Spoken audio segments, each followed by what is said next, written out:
অনেক তো খেয়েছো নর্মাল তেলে ভাজা পরোটা, চলো আজকে আলুর পরোটা তৈরি করব খুব সহজ পদ্ধতিতে। সো হ্যালো এভরিওয়ান, চলে আসছি নতুন একটা রেসিপি নিয়ে। আজকে আলুর পরোটা তৈরি করব। আলুর পরোটা তৈরি করার জন্য আমি এখানটায় প্রথমে আলুগুলোকে সিদ্ধ করে নিয়েছি কেমন সাইজে, তুমি দেখতেই পাচ্ছ।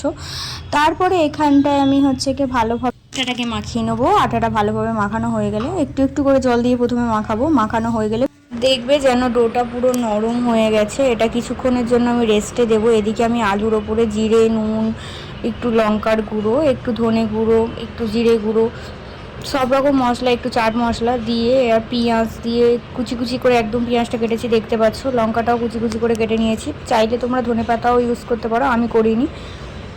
মাখিয়ে নিয়েছি ভালো করে।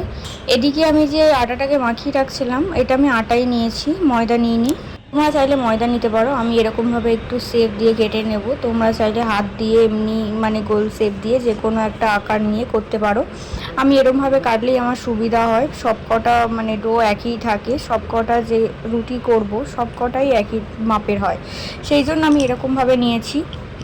প্রথমে গোল করে নিয়েছি, নিয়ে তার উপরে আলুটা দিয়ে এরকমভাবে মুড়ে নিয়ে তারপর এরকম বেলে নিয়েছি। বেলেটা নিয়ে দেখতেই পাচ্ছ আমার সব কটা বেলা হয়ে গেছে।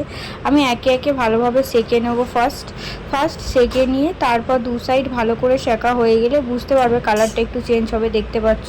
তখন আমি হালকা একটু তেল দেবো, বেশি তেল ইউজ করব না। হালকা একটু তেল দেবো, দিয়ে চারদিক থেকে ছড়িয়ে দেবো, দিলেই তৈরি হয়ে যাবে।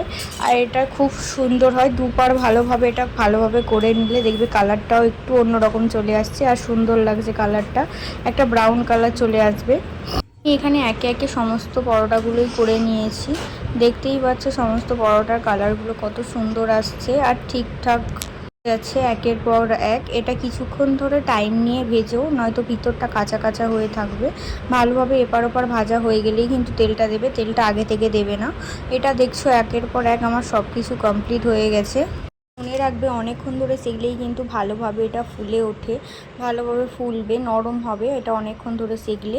আর এটা ভীষণই নরম হয়েছে, দেখতেই পাচ্ছ। এটা দইয়ের রায়তা বা যে কোনো তরকারির সাথে অসাধারণ লাগে, শুধু মুখেও অসাধারণ লাগে। রেসিপি এই পর্যন্তই। কেমন হয়েছে কমেন্টে জানাবেন। ভালো লাগলে লাইক, কমেন্ট, শেয়ার করে দেখবেন। ভালো থাকবেন, সুস্থ থাকবেন। Bye bye.